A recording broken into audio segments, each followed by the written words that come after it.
Hello everyone and welcome to the Hills Academy Nightly News Show.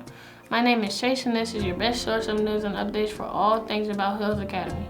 We just finished our second month of the year and we're already moving into March. This year is moving fast and it's going even faster with all the exciting events going on at the school. Just a few of them were a special Valentine's Day art project, owl pellet dissections, Dress for Success, and black and wax presentations.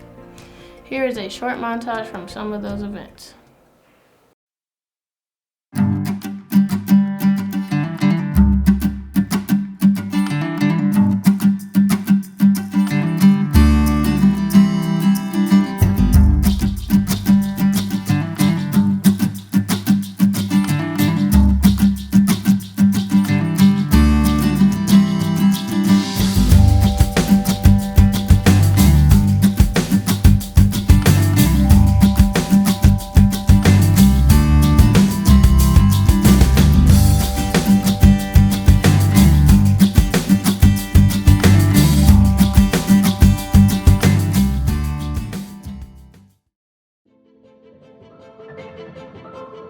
I am Ronald McNair, and I was an African-American physicist and astronaut.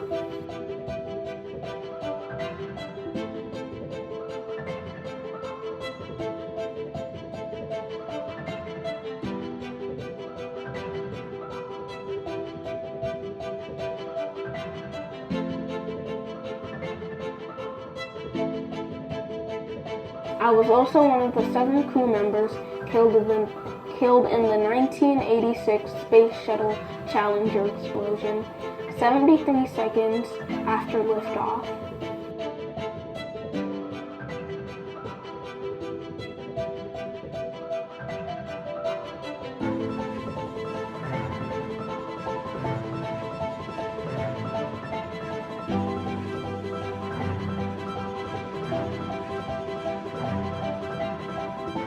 I was born October 21st, 1950 in Lake City, South Carolina.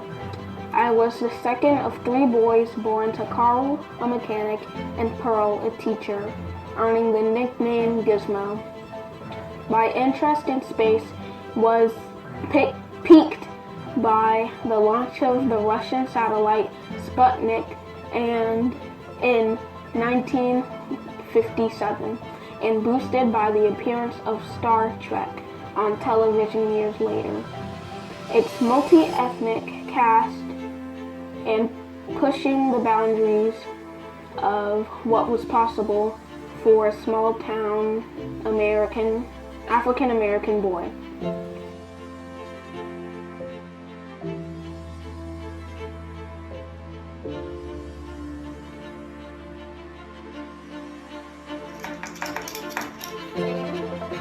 Hello. I'm Otis F. Boykin.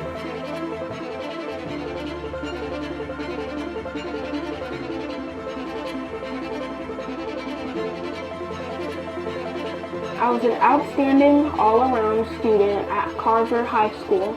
I starred in baseball, basketball, and football, and played saxophone for the school band.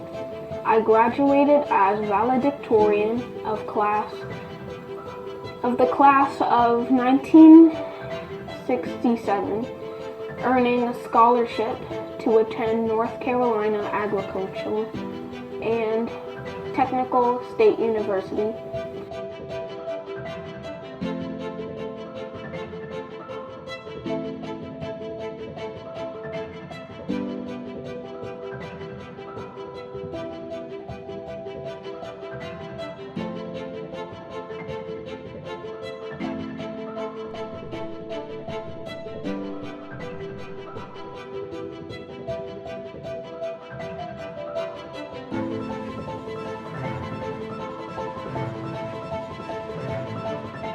I then became an MIT-trained physicist specializing in laser research before joining NASA in the late 1970s. In February 1984, I became just the second African American to reach space, serving as a mission specialist aboard the Space Shuttle Challenger.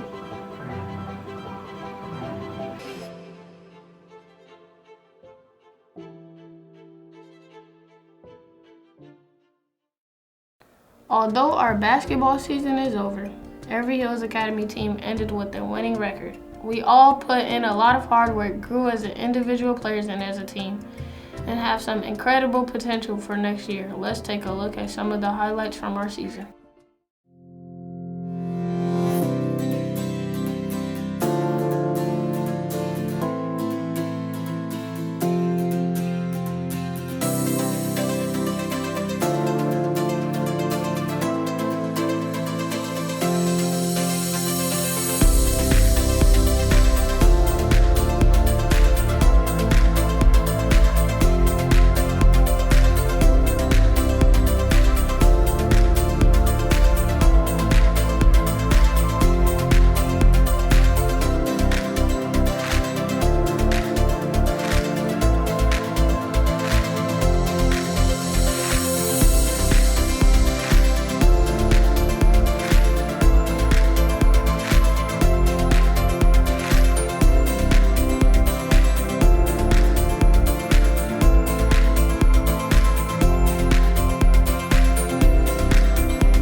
My name is Jamar Rogers, and I'm here with the Nightly News. And today I'm here with one of the head coaches, Coach Hope.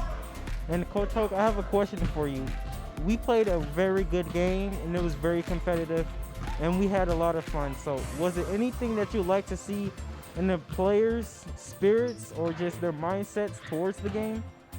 The players, their mindset towards the game has to be a little more focused for the future. They have to be able to lock in and engage for a full 24 minutes. They got to be able to completely just give themselves to the game of basketball. As you said, we played a hard-fought game. We got to commend Halo, a team that we beat twice. They made adjustments, and they came in. They played very, very hard. They gave 100% effort 100% of the game. So something that our boys really have to take with them for the future is being able to come in as soon as the game starts and being 100% focused, and then giving 100% effort on both sides of the court for the entirety of the game. Thank you, Coach Hope. Thank you.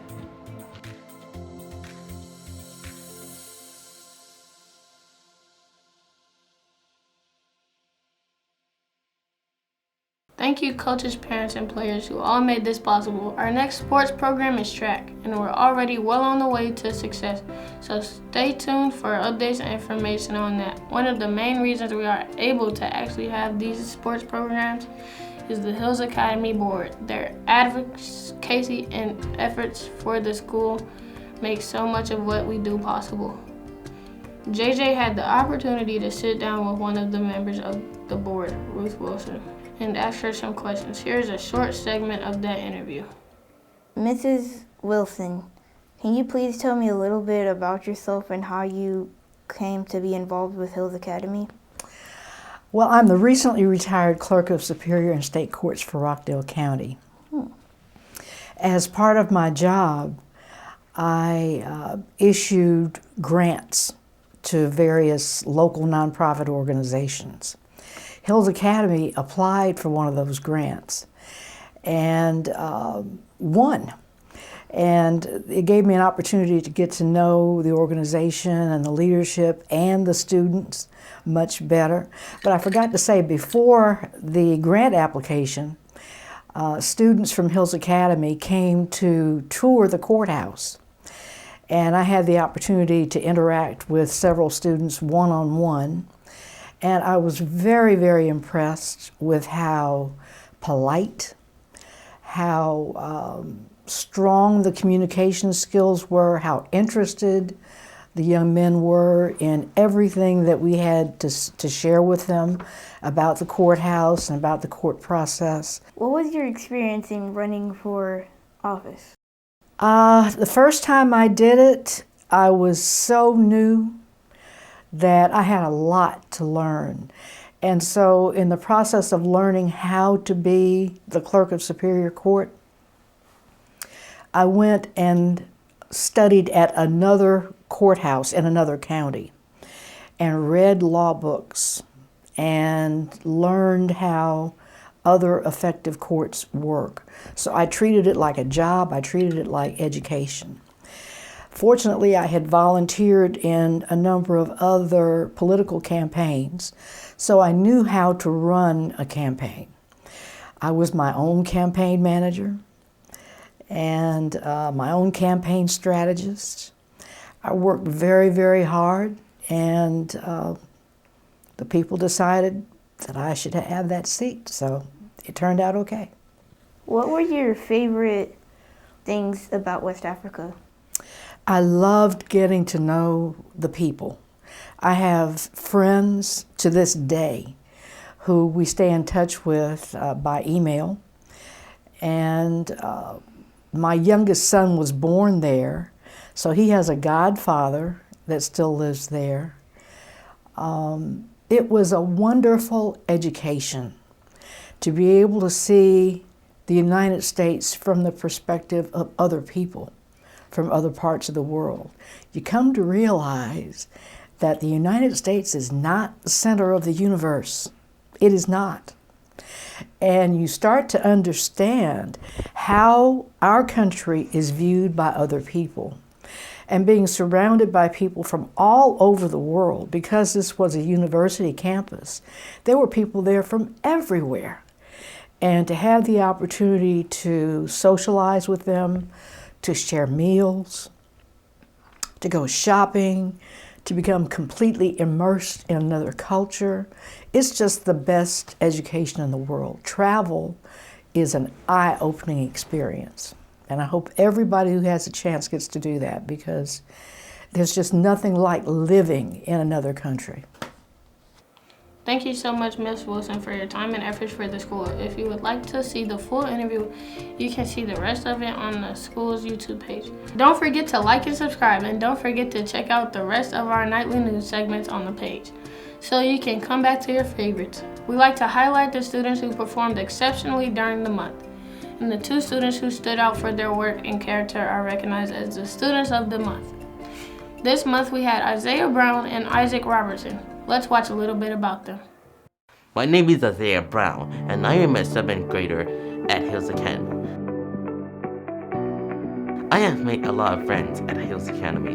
We work together and help each other out. I study hard, and I always try to stay ahead on my classwork. My favorite subject is math. I do great with improper fractions. I also have a lot of fun in Hills Academy. You could see me interviewing our coaches and players on the nightly news each month and playing piano in music club.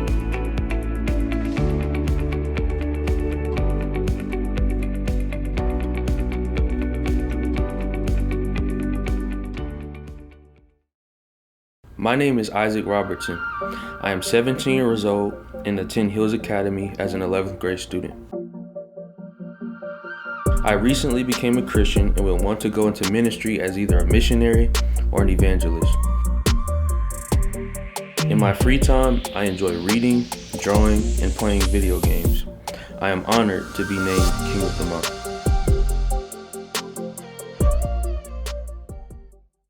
Congratulations to both of you on your great work. In addition to our fantastic academic performances, our athletic activities, and the community service we do, we also have some unique opportunities for unconventional learning assignments at the school.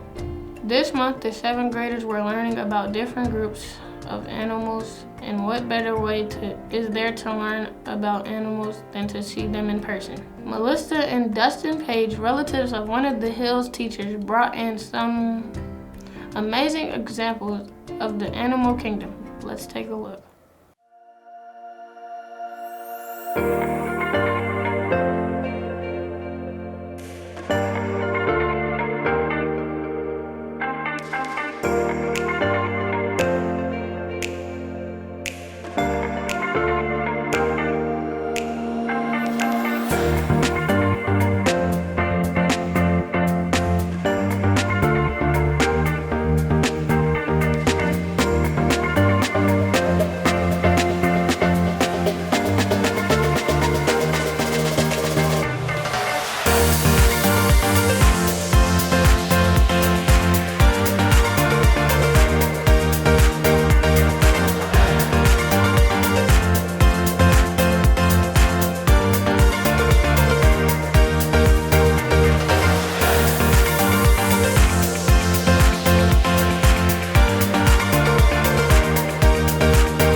Thank you once again, Melissa and Dustin, for coming to the school and sharing your incredible animals with us.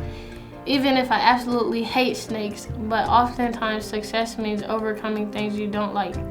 The Nightly News had a chance to sit down with Mr. Thomas Dean, the owner of Premier Flooring, and speak with him about his successful business and what led him to that path. Do you have any advice for kids like me? Advice for kids like you. I guess my advice for a kid like you is there's no limit to what you can accomplish in your life's journey.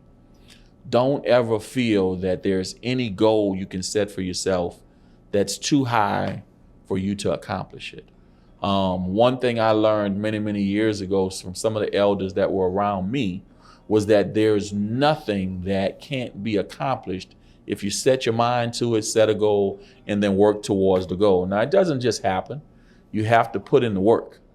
But if you put in the work, there's no limit. I mean, look at what's going on in America right now. You know, we've got a brand new vice president that is a black woman that graduated from an HBCU, a university at Howard. And, you know, she started with opportunities where she just didn't limit herself. Our past president, Barack Obama, black man that was once a black boy that came from, you know, adverse situations. So I am a small business owner, an entrepreneur that works for myself.